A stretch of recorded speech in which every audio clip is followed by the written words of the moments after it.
অমুসলিমদের ঈমান, আকীদা, বিশ্বাসের বিষয়টার ব্যাপারে ইসলামের যে অবস্থান, ওই অবস্থান যেটাকে আমরা আত্মিক ঈমান ইয়াকিন বলি, ওই জায়গাটায় একদম নিরাপদযোগ্য, কোনো আপোষ করা যাবে না। আচরণগত জায়গায় আপনি তাকে কষ্ট দিবেন না, তার লেনদেনে তাকে ঠকাবেন না, তার নিরাপত্তা বিঘ্নিত করবেন না। এমনকি আপনি যদি বেশিরভাগ নাগরিক মুসলিম হয়, ওইখানেও সে বসবাস করে আর সে পূজা করতে চায় যে হুজুর আমার তো মৌসুমি, আমাদের উপাসনার পদ্ধতি শুরু হয়েছে, করে না, আপনারটা করেন। আমার মানে ওইটাতে তাকে 14 রকমের সহযোগিতা দিতে থাকা এটাও ভালো না, কারণ এটা তো শিরিক। আপনি করেন, আমি পাহারাদারি করবো যেন আপনার কোনো সমস্যা না হয়, নিরাপত্তা আমার দ্বারা বিঘ্নিত হবে না। আমার চাচাতো মামাতো ভাই করতে আসলো, আমি ফিরাবো।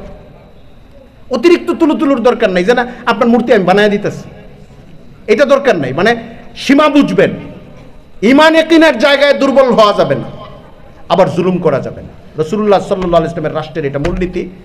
আর যারা নানান বেদাতগুলোকে ইসলামের অংশ হিসেবে চালাইতে চায়, তাদের ব্যাপারে পরিষ্কার মনে রাখবেন, এক হলো তারা সামাজিক সমস্যা তৈরি করছে।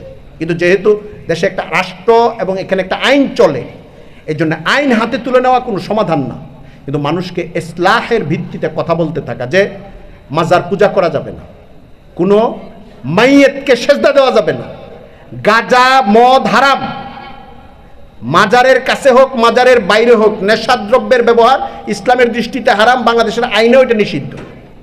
আরও আপনি 4-5টা বিষয় এরকম বের করতে পারবেন যেটা ইসলামে প্রচণ্ডভাবে নিষিদ্ধ। এই কথাগুলো বারবার বলতে থাকতে হবে, সমাজের মানুষকে আলোকিত করতে হবে, মানুষকে দ্বীনের মাসাইলগুলো জানাইতে হবে।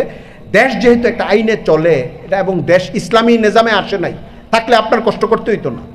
ইসলামী নিজামে চলে আসলে খলিফাতুল মুসলিমিন পুলিশ পাড়ায় দিয়ে কিন্তু পিটনা দিয়ে এদেরকে হাতের মধ্যে দড়ি বাইন্দা নিয়ে আয় সাইজ করে ফেলতো। কিন্তু যেহেতু এটা নাই, আমাদের ইসলাহি দাওয়াতি কাজ বাড়াইতে হবে, সামাজিক প্রেশার তৈরি করতে হবে। কোনো অবস্থাতে আইন হাতে তুলে নিয়ে এমন একটা ইস্যুর মধ্যে আমরা যাইতে পারবো না যেটাতে গেলে সামনে আমাদের সকল দাওয়াতি ইসলাহি তালিমি কাজ বিপন্ন হয়।